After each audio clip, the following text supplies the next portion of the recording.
Have you ever felt a pain so deep it felt like the world ended? I have many times, and I remember each time vividly. The very first time this happened, I was 9 years old. And I knew at that moment the world as I knew it was over. I practically saw the globe shatter before me. With it went every moment I planned to share with my grandmother, every conversation we never had, every memory we shared, and most importantly, all the memories like this that she would never be present for in the flesh. I watched my world crumble in slow motion. But what I didn't know was that the world would eventually repair itself. I would repair myself. I also did not know that what I was feeling was actually normal. I was 3 years old when Rodney King was brutally attacked by the Los Angeles Police Department following a high-speed chase that he was involved in while intoxicated. George Holliday observed and recorded the incident from his nearby balcony. It was just feet away where he watched blow after blow come down on an unarmed Black man. Rodney King would later make national headlines after George sent in footage from the attack. I remember seeing and hearing about this attack every year for years to come as news outlets remembered this day, as comedians joked about it, laughed about it to prevent from crying. I remembered this day as my family talked about it and warned of what could happen to you as a Black person in America. Any person in America for that matter, and even across the globe.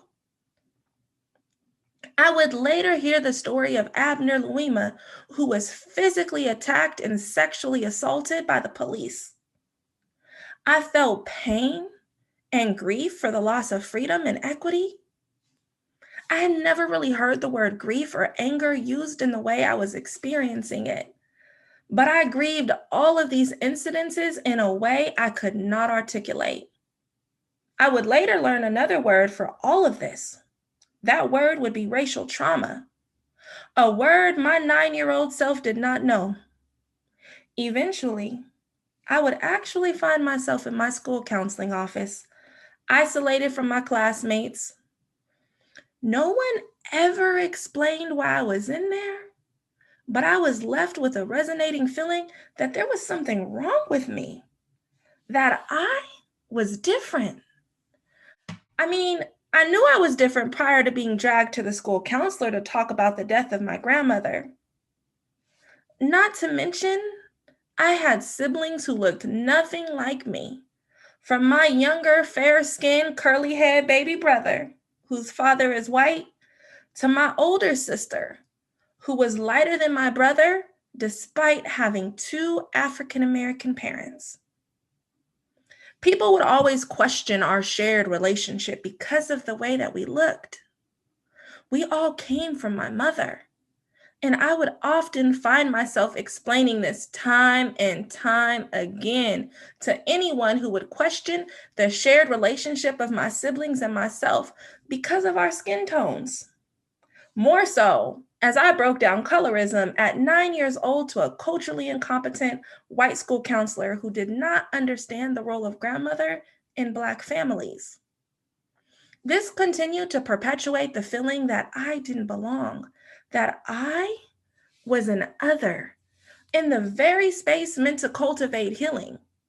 It is due in part to these experiences that I set my attorney aspirations to the side to study psychology. At 9 years old, I knew there had to be other Black children feeling what I was feeling. I couldn't possibly be the only one. I wanted at that moment to create a space where people like me could be cared for without having to educate their counselor on their culture. Because that counselor would not only understand, but they would also be a part of their culture. There are currently less than 5% of Black psychologists and just a few more in social work.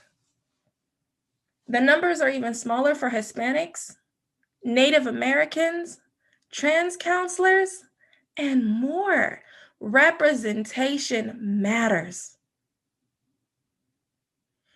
I have experienced many losses in my lifetime, and I have observed the losses of many others.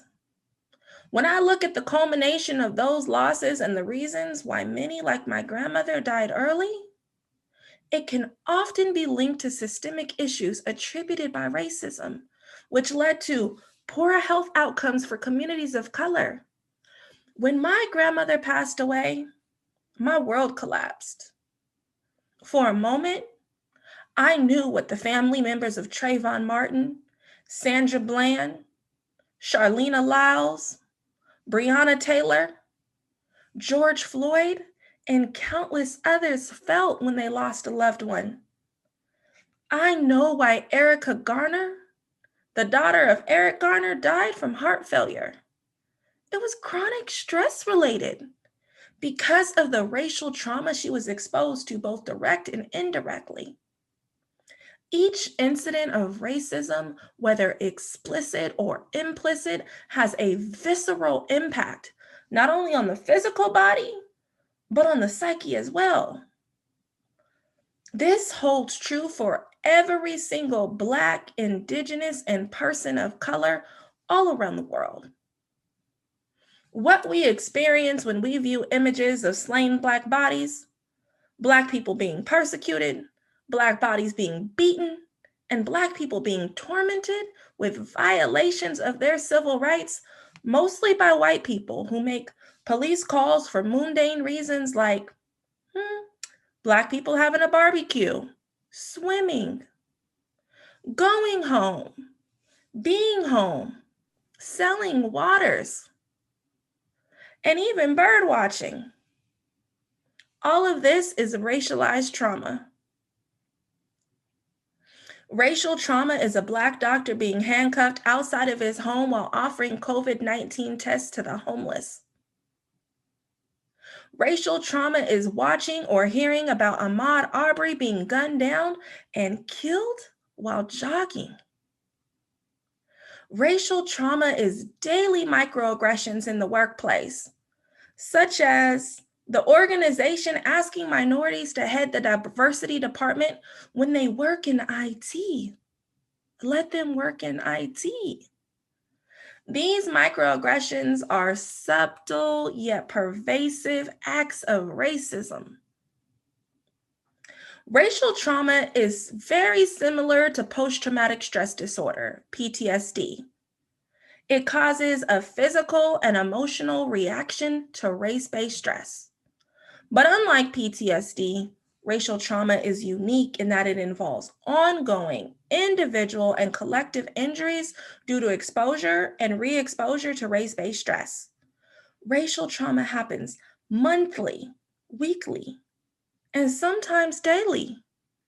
Racial trauma happened to me just this week when a white nurse broke policy to Google the criminal record of our patient's deceased brother. In no way was this relevant to helping treat that patient. And I have to wonder if the same nurse would be inclined to Google the criminal record of the relatives of her white patients. This is only one example of many I can name this week. Racial trauma is BIPOC communities being judged by those in their community and never having reprieve, even when they have paid their debts back to society according to the letter of the law. As a Black woman, I may be judged for the sins of my brother and my sister, just as my patient was by the very person meant to help her in the healthcare system. When an individual becomes exposed to constant reoccurring race-based stress, they may experience things like fear, hypervigilance, shame, guilt, all of this following an experience of racism. Many individuals also experience confusion, self-blame, headaches, nosebleeds, difficulty sleeping, and neck pain.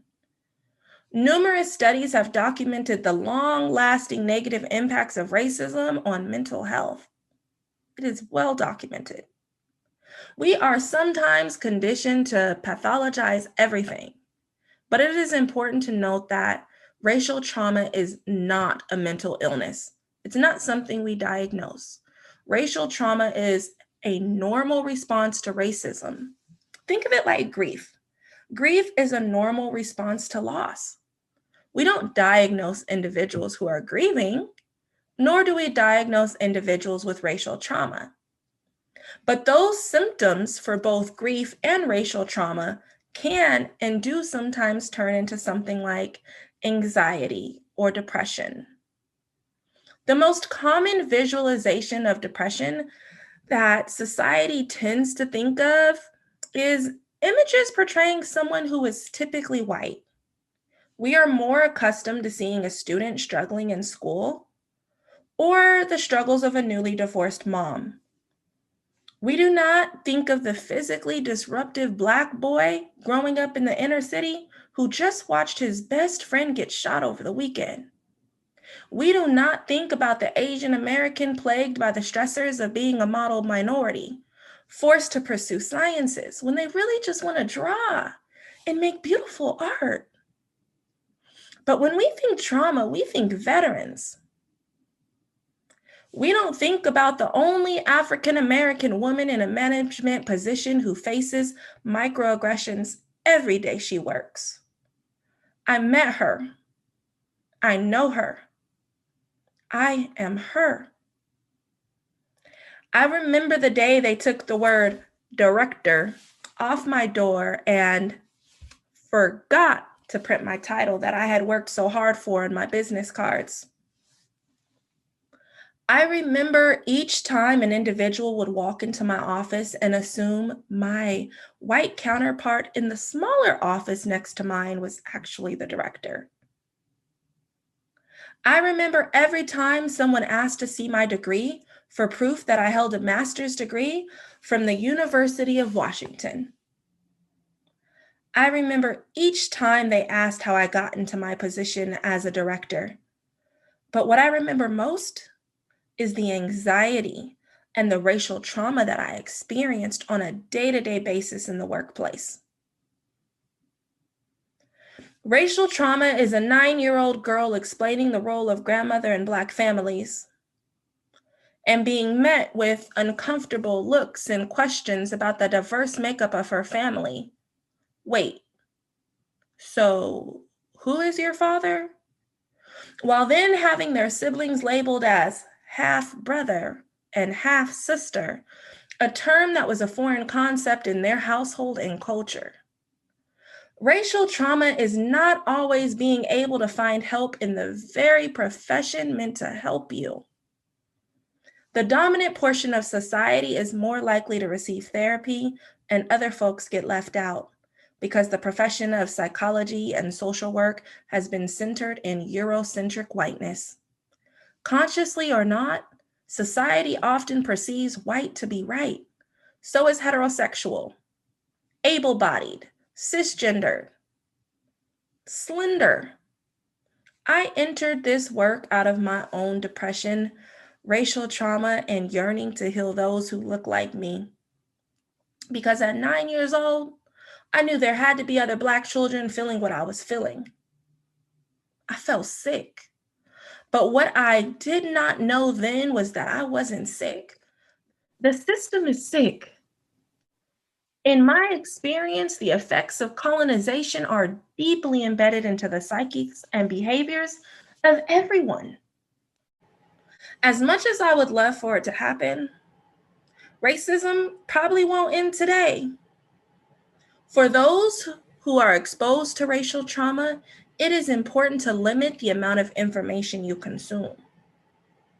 Take social media breaks and remember to breathe. George Floyd and Eric Garner could not breathe because their breath was stolen from them. It's important to take deep belly breaths throughout the day to focus on your own body's needs and help calm your mind. Go on walks, move, Eat a balanced diet.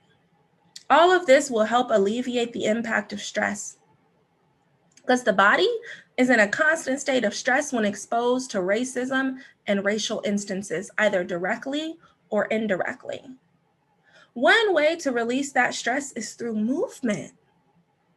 We have to heal our bodies from racial trauma. And for those of you who have unconsciously been a part of the problem, continue to check your biases, privileges, and work toward healing the world and creating an anti-racist society.